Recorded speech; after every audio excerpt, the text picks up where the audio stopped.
کہ شریک نہ ٹھہرانا میرے ساتھ کسی کو، اور صاف ستھرا رکھنا میرے گھر کو طواف، قیام اور رکوع و سجود کرنے والوں کے لیے، اور اعلان کر دو لوگوں میں حج کا کہ وہ آئیں گے اس کے پاس پاپیادہ اور ہر دبلی اونٹنی پر سوار ہو کر جو آتی ہے ہر دور دراز راستے سے۔ اللہ کریم نے حضرت ابراہیم علیہ السلام کو حکم دیا کہ آسمان کے ملائکہ کی طرح زمین والوں کے لیے بھی ایک گھر تعمیر کرو جس میں وہ میری عبادت کریں۔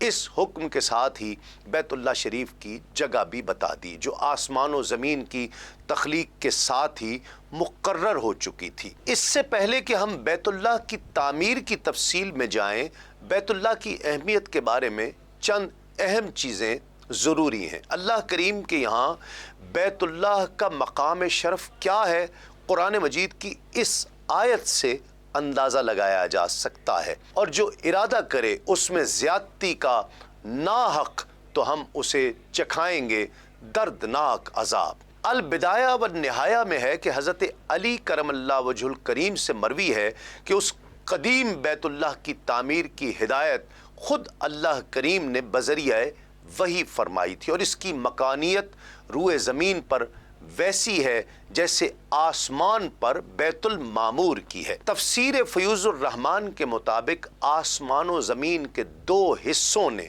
آتینا طائعین کے جواب میں سب سے پہلے بارگاہ الہی میں عرض کی کہ ہم بخوشی حاضر ہیں، اور اللہ کریم کی رحمت اور پاس ادب نے انہیں بیت اللہ اور بیت المعمور بنا دیا۔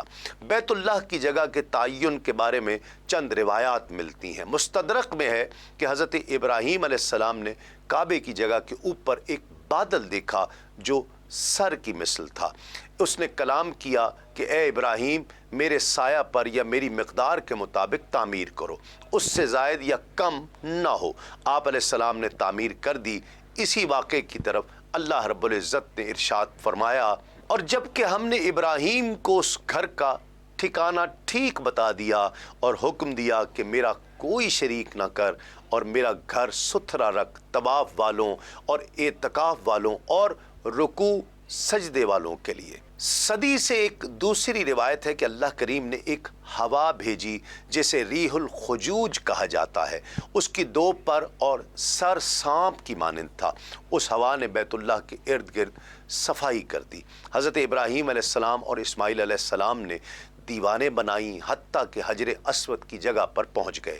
حضرت ابراہیم علیہ السلام نے حضرت اسماعیل علیہ السلام سے فرمایا کہ کوئی خوبصورت سا پتھر لائیں۔ آپ ایک پتھر لائے جو حضرت ابراہیم علیہ السلام کو پسند نہ آیا۔ آپ پھر تلاش میں گئے، ادھر جبریل امین جنتی حجر اسود لے آئے۔ وہ سفید پھول کی طرح سفید یاقوت تھا اور حضرت آدم علیہ السلام کے ساتھ جنت سے اتارا گیا تھا۔ حضرت اسماعیل علیہ السلام نے پوچھا کہ یہ کون لایا ہے؟ فرمایا جو تم سے زیادہ چست ہے۔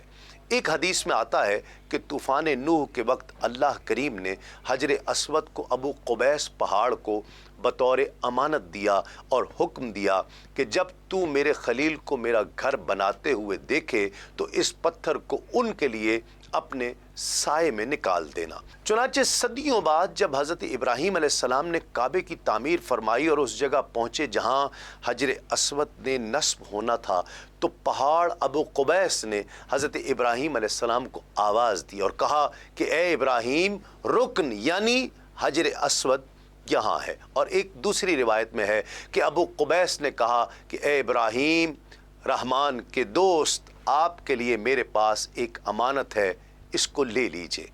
ایک اور حدیث پاک میں ہے کہ یہ دونوں حجر اسود اور مقام ابراہیم قیامت کے روز اللہ کے حضور کھڑے ہوں گے، اور یہ دونوں عظمت اور بڑائی میں ابو قبیس پہاڑ کے برابر ہوں گے۔ اس وقت یہ ان لوگوں کی گواہی دیں گے جنہوں نے ان کا حق ادا کیا ہوگا، یعنی ان کی زیارت اور بوسہ دیا ہوگا۔ حضرت جعفر صادق رضی اللہ تعالیٰ عنہ سے روایت ہے کہ جب اللہ کریم نے مخلوق کو پیدا فرمایا اور عہد الست لیا تو انہوں نے اقرار کیا اور قلم نے ان کا یہ اقرار لکھ لیا، اور اس کے بعد یہ اقرار نامہ حجر اسود میں رکھ لیا گیا۔ اس لیے اب جو بھی حجر اسود کو بوسہ دیتا ہے وہ دراصل اس کے اقرار کا عہد اور تجدید ہوتی ہے کہ حجر اسود عہد نامہ الست کا امین ہے۔ قصص الانبیاء میں ابن حبان کی روایت ذکر ہوئی ہے کہ کعبۃ اللہ کی تعمیر 5 پہاڑوں کے پتھروں سے کی گئی ہے۔ حضرت ابراہیم علیہ السلام اور حضرت اسماعیل علیہ السلام جب تعمیر کعبہ فرما رہے تھے تو ذوالقرنین بادشاہ کا گزر ہوا اور پوچھا کہ کس نے اسے اس گھر کے بنانے کا حکم دیا ہے۔ حضرت ابراہیم علیہ السلام نے فرمایا کہ اللہ کریم نے حکم دیا ہے۔ تو بولا کہ اس کا کیا ثبوت ہے؟ 5 مینڈھوں نے جو وہاں موجود تھے شہادت دی کہ اللہ کریم نے انہیں حکم دیا ہے۔ یہ سن کر ذوالقرنین ایمان لے آیا۔ صحیحین میں ایک حدیث مبارک ہے کہ آپ صلی اللہ علیہ وآلہ وسلم نے ام المومنین سیدہ عائشہ صدیقہ رضی اللہ تعالی عنہا سے فرمایا، تم دیکھتی نہیں کہ تیری قوم نے جب کعبے کی تعمیر کی تو اسے حضرت ابراہیم علیہ السلام کی بنیادوں سے کم کر دیا۔ انہوں نے عرض کی، آپ صلی اللہ علیہ وآلہ وسلم اسے ابراہیم علیہ السلام کی بنیادوں پر دوبارہ تعمیر کیوں نہیں فرما دیتے؟ فرمایا، اگر تیری قوم کا زمانہ کفر قریب نہ ہوتا تو میں ضرور کرتا۔ ابن خلدون لکھتے ہیں کہ ابراہیم علیہ السلام جڑائی کا کام کرتے تھے اور اسماعیل علیہ السلام گارا اور پتھر اٹھا اٹھا کر آپ کو دیتے تھے۔ ساتھ ساتھ اپنے رب سے یہ دعا بھی کرتے تھے، ربنا تقبل منا انک انت السمیع العلیم، اے ہمارے رب یہ کام ہمارا قبول کر، بے شک آپ سمیع و علیم ہو۔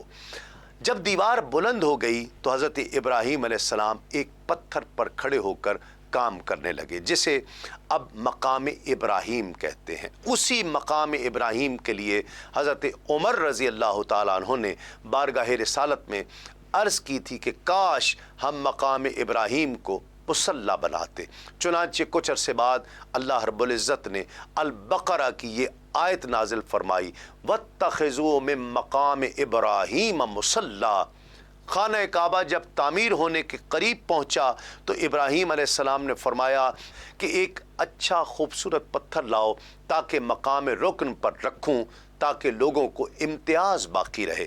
علماء کہتے ہیں کہ ابو قبیس پہاڑ نے آواز دی کہ میرے پاس تمہاری امانت ہے، لے لو۔ بعض نے کہا کہ جبریل امین حجر اسود لائے۔